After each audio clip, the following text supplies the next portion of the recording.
Hello and welcome to this video about the California Audio Labs Tercet MkIII CD player. As you can see, it plays, or you'll see in a moment, that it plays old yellowish CDRs. Very majestic drawer action, however there's a bit of noise on the way in. I have no idea what it is at this stage, maybe some dirt on one of the gears or maybe a bit of damage.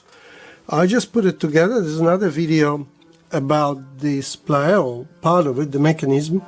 I had it in bits, and the issue with that was that 4 of these 1 micro non-polar 50 volt capacitors, 2 of them had high ESR and 2 of them completely failed, and would spin the CD but it wouldn't read it. Now it reads anything. I won't bore you with tones, but it reads all the Red Book standard 0.9 of a millimeter tones, 0.9 millimeter faulty track tones without any issue.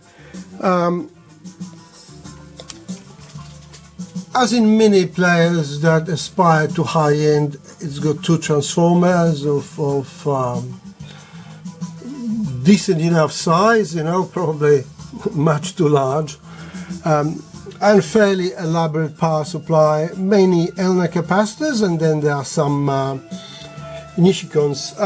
Interestingly, in all the audio circuitry, there are no electrolytics at all, MKP or MKC or MKT, whatever they are. But polycarbonate, perhaps there are. No electrolytics, so nothing there to leak or age. But most of other than those 1 micro, none of the capacitors has aged. So I've tested them and they're all fine. Not a huge number of regulators, 1, 2, 3, 4, 5, 6 that I can see. But that's obviously adequate. Technics chipset for the servo, reads very well. But it has, as shown in a video about mechanism, it has the Sony Sanyo setup of 5 potentiometers, for focus and tracking gain and bias. All these LEDs, it did say in the book that it has analog devices in 1860 DACs, but in here, in fact, I see PCM-61s, 2 of them. You see the Burr-Brown ones. So maybe it is a different version. I have to look at that. I thought there was only 1 Tercet MkIII, but maybe there are 2 versions.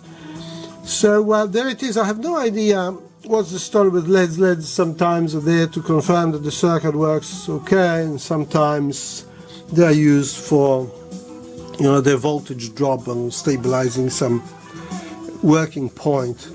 It's sort of right next to transistors, so that sort of looks like they're setting some kind of a bias of them.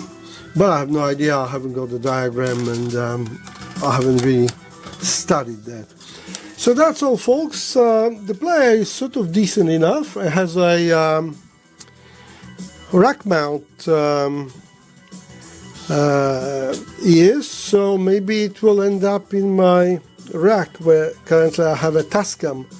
But the Tascam has a balanced output, but I still use it only as a transport. The transport output of this is, it's not bad, but it's sort of not great. It's sort of rounded off, but the verticals the transitions from high to low are pretty vertical, and that is what triggers the DAC. Only single-ended outputs. Well, that's about all I can say about it. I'll have to see if I have a remote for it. It does normal searches, and no problem at all. Fast searcher, although it's not very fast, and but it goes backwards. So typical of magnetic drive mechanism. I don't see any special features there. Oh, tape length, auto cue. So obviously it can probably work with some kind of tape deck of theirs to facilitate disk copying. Well, thank you very much, and goodbye.